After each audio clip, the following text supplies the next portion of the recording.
Also, um, this is a very important topic when it goes to her story to his story. So to people that's been following me, I've always had, excuse me, but I'm lotioning up my hands, putting a little of that hemp lotion on. Hold on. But that hemp lotion is the truth. That triple moisture is what I'm using. Now, guys, I'm gonna tell y'all right, Lamont, they stingy with the likes, man. They be stingy with the likes. Yeah, the brother Taz is a beast, man, when it comes to rebuttaling common arguments in the manosphere. A young brother coming into the manosphere space don't have no alternative, because the algorithm is programmed in a way to favor any kind of material that's coming out that's anti-woman, which is why I want to get back into this image. People, this mentality that you see in the manosphere of men getting up every day creating content to make the woman the brunt of the blame for all the problems in the world. You got to understand that thing go all the way back to them niggas who created the Bible. Think about it. It was a bunch of men who sat around and wrote that book. Didn't no woman help make the Bible, family? So what was these men like? These were religious leaders who were running the world during the time of antiquity. This was before the corporate Negro, right? A lot of these corporate Negroes would have been your Pharisees and Sadducees. Instead of a suit, they'll have on a robe back in these days, and they'll be puppets for the Vatican. But check this out, right? What was the mentality of that brotherhood of men that wrote the Bible? What was their ideology toward the woman? Well, shit, for the first time in literature, we see a woman being born from a man's rib cage. So that show you right there what they think about the woman. The fact that your name is called a womb, man, but they put the womb on Adam. And instead of having Adam born from the womb, they cut you from a womb that they put on his rib, because the niggas that wrote the Bible have a disdain for the woman, and they feel like if we can synthetically manufacture life, then we have no need for her. Excuse me if I get turned up a little bit at times. I'm passionate when it comes to this topic, because we don't realize this is a Luciferian, a satanic agenda to basically get rid of the woman altogether. And a lot of women following these communities don't understand how evil the agenda is. I want you to think about something. We're in a time, okay, let's go here. Let me go back to here. Let's do this real quick. I want you to think about this, right? Think about this. The first sex doll that was created was a woman. Y'all better open up your eyes, women. They did not start making male sex dolls until years later. Who are they trying to replace in the bedroom?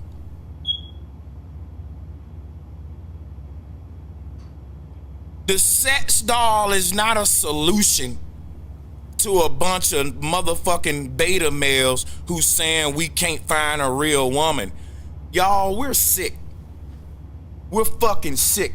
Think about it. You got a bunch of niggas online saying it ain't no real women out there. At the same time, they're manufacturing fake ones.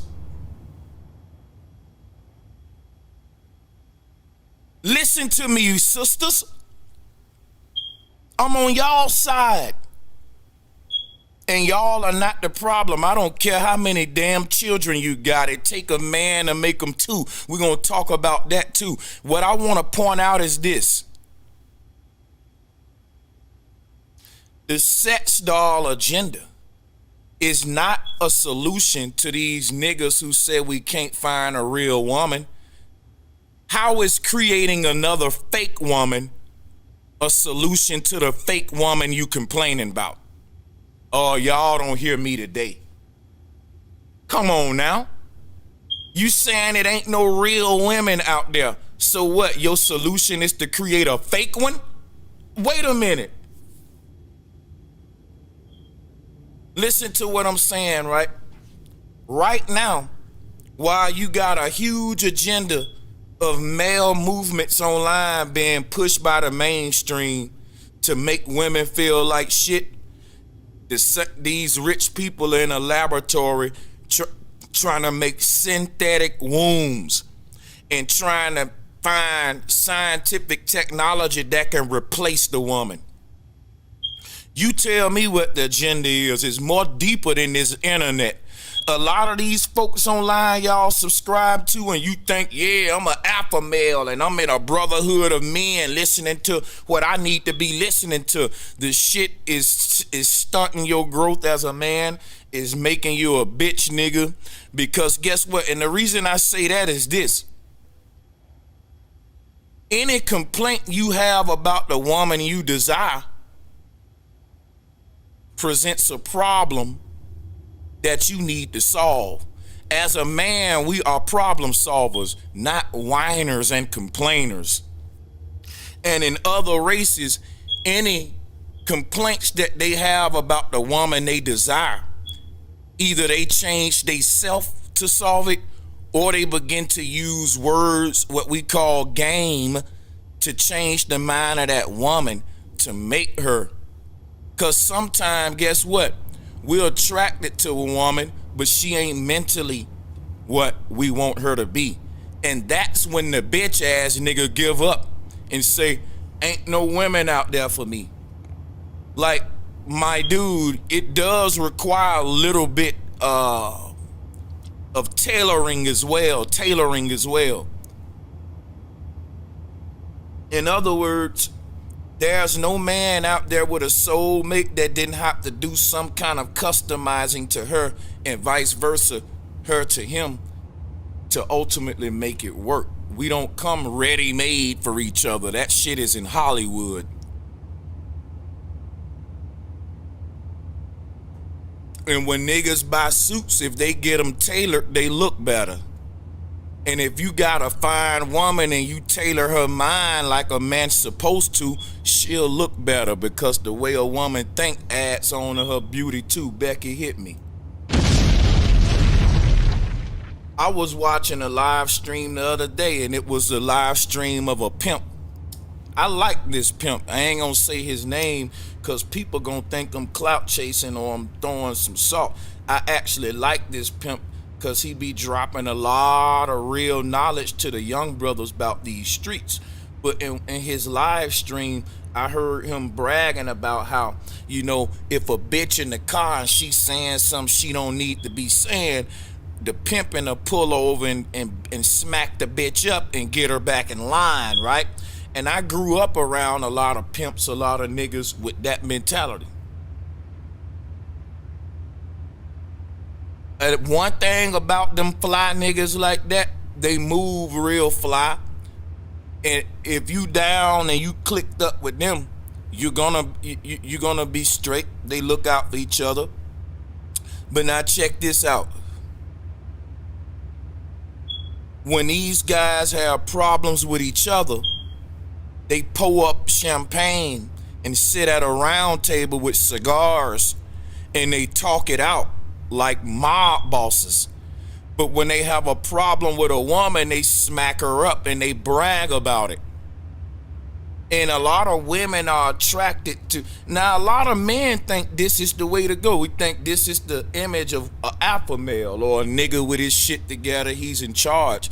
This actually is. Women, you got to realize that the society we live in don't see you no different than any other material on a shelf. You're a living mannequin. something to, and you got to think about the hypocrisy of us men, right?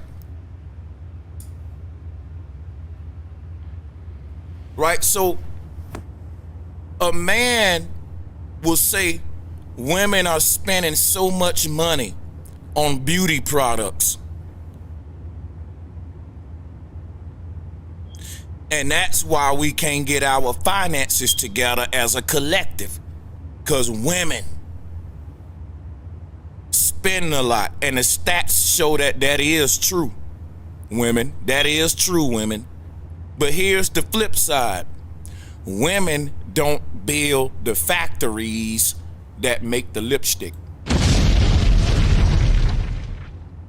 So on one hand, you can't put yourself on a pedestal for being a man who's in charge of everything, who built the world, who built the economy, but then blame your woman for being the consumer but you can't blame your woman for being a consumer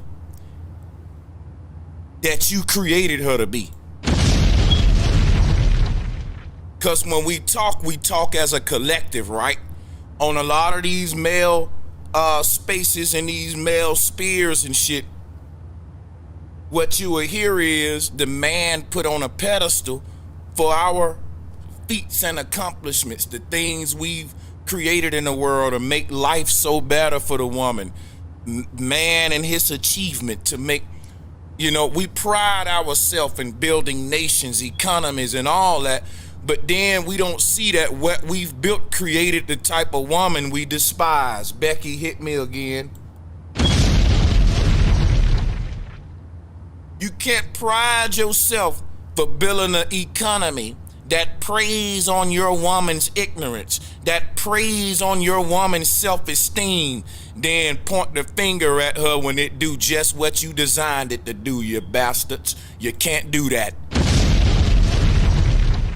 Not on my watch, you can't.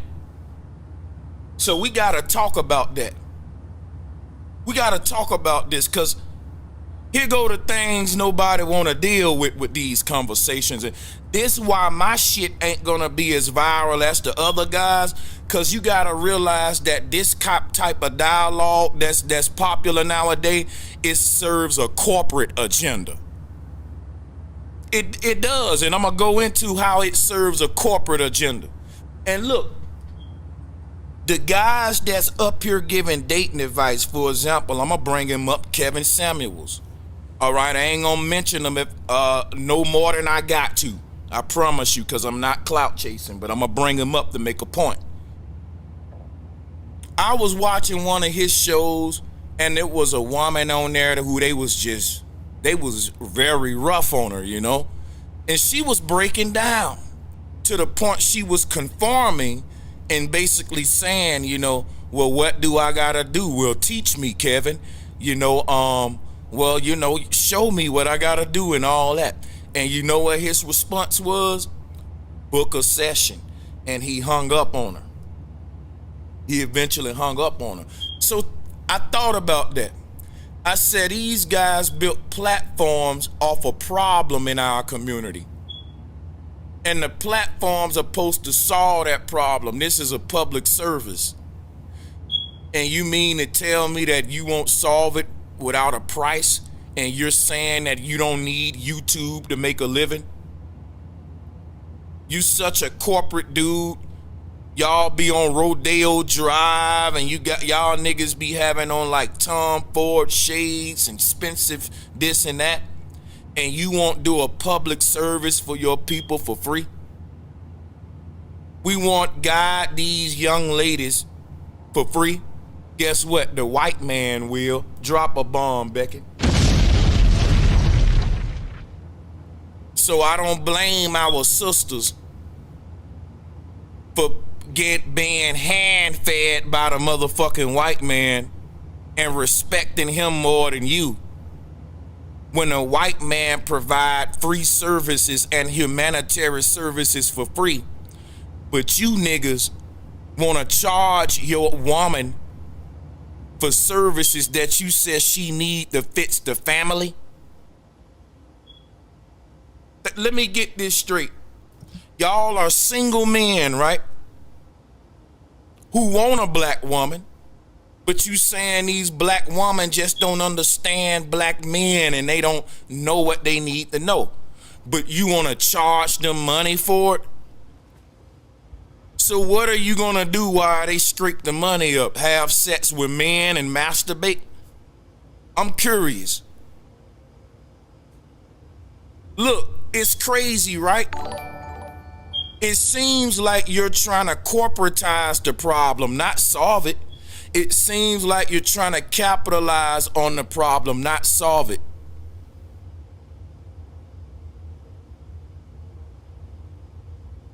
It don't make no sense. It don't add up. If I'm a single black man and I want women to think a certain way, why would I charge them for it if they willing to learn? I'm just saying, sometimes questions like this will show you the agenda behind a person.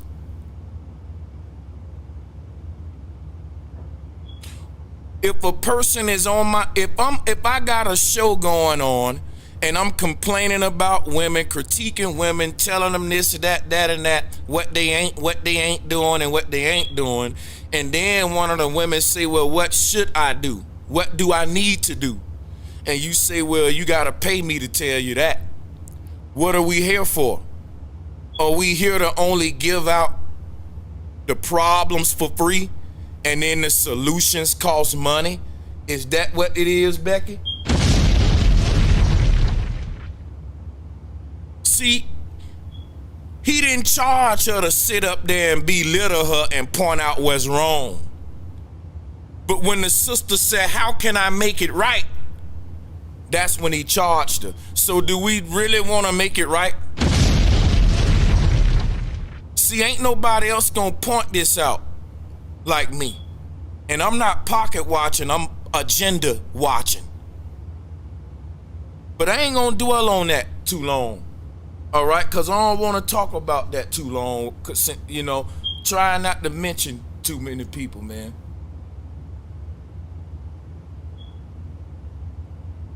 So think about what I'm telling you, right? Man built an industrial world. And it was a man's world, just like James Brown said. When a woman started to join corporate America and join the workforce, I forgot how long ago that was, during the women's rights movement and shit, when the women left the houses and went to work and shit. I forgot when it was, but anyway. When that happened, guess what, yo? The competition started in the workplace, and it didn't stop there. It went into the bedroom. Because when the wife come home and complain about a corporate structure that's designed for men's benefit, when she come home complaining to the husband about that, he's gonna agree with the male boss, not the wife. He's a man. Capitalism ain't designed for a woman. The only role a woman serve in capitalism is to be the number one consumer in it. In other words, the woman is what capitalism prey upon for its very sustenance of life, at the foundation of it. Because not only is she the number one consumer, she teaches the child how to become a consumer. She creates the consumer, Becky. So the battle over the mind of the woman has been a battle that's been going on Earth for thousands of years, and that's why I'm putting my opening up my mouth speaking on women's behalf because I understand what's going on an occult level, a spiritual level, a symbolic level, the history of these devils and these Satanists in power. A lot of them are down low guys who now you think a lot of these guys work hard to get where they at, then you look into their background and you realize they had shady titles and you really don't have a real clue on how they get there. These guys are connected. Boule, Freemason, you name it. I'm gonna go here. I'm gonna go there. All right. A lot of these guys have been put there because they are eloquent. It's imagery and symbolism. The effeminate man, no matter how much you may want to down talk him, we've been trained as Westerners to see him as the professor. That's just a motherfucking fact. That's just a fact. Guess what? Why you think they give you the British accent for the smart apps and shit? Like the smart white British dude voice who's effeminate, and that is the voice of a Western sophist.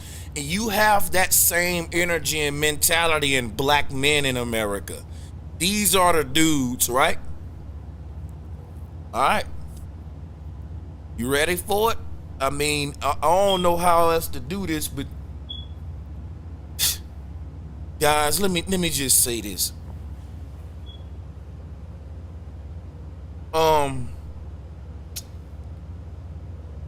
Let me not, because now I'm about to start doing something I don't want to do.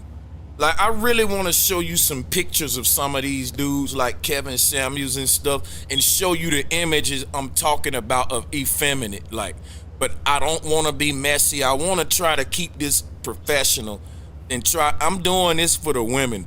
A lot of women that follow him, you feel like because you're a single mother and you got a couple of children that you value going down and that you ain't worth shit. According to who? In other countries, fertile women are the prize. See, in countries where those men actually run shit as a collective, they fucking they envy that other dude with 20 motherfucking children. The only way children decrease your value is in a Western world where we got more abortion clinics than motherfucking tutorial programs. They'll kill your babies for free.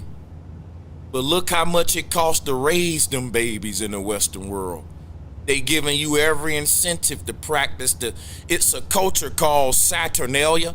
It's the worship of Saturn. And they actually sacrifice their babies to Satan or Saturn. And the purpose of the sacrifice is for depopulation control. The whole taboo surround the ritual and spiritual aspect, that's the mythology.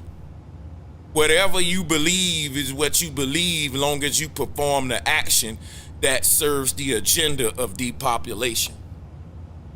You still a Saturnist or Satanist. But check out how deep I'm gonna go with this, right?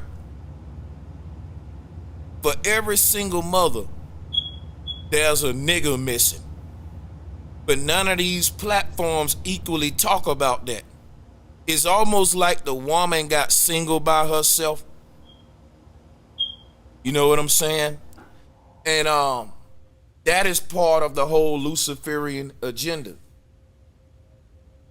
And when I say agenda, you got to think of all the dialogue that's spewed in these communities and then suck it in and ask yourself, whose agenda does this serve?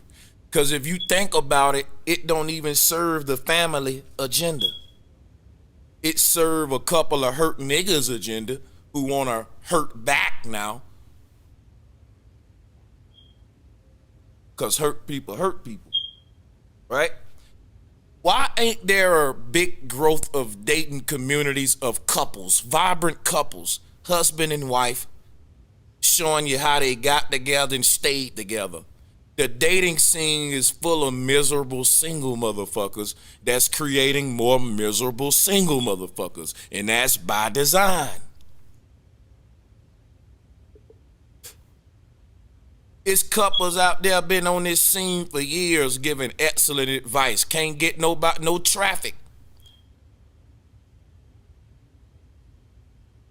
You think people really want to get advice from single people if they trying to be in a relationship? Yeah, right. Them the same people that want to get financial advice from a homeless man. Becky hit me.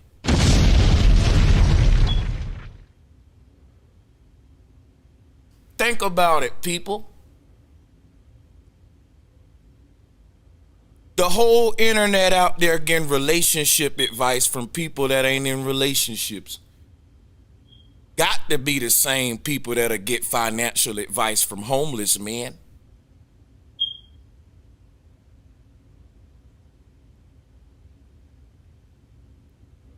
So I got the lines open for smoke. You know, we welcome callers. We ain't a biased platform.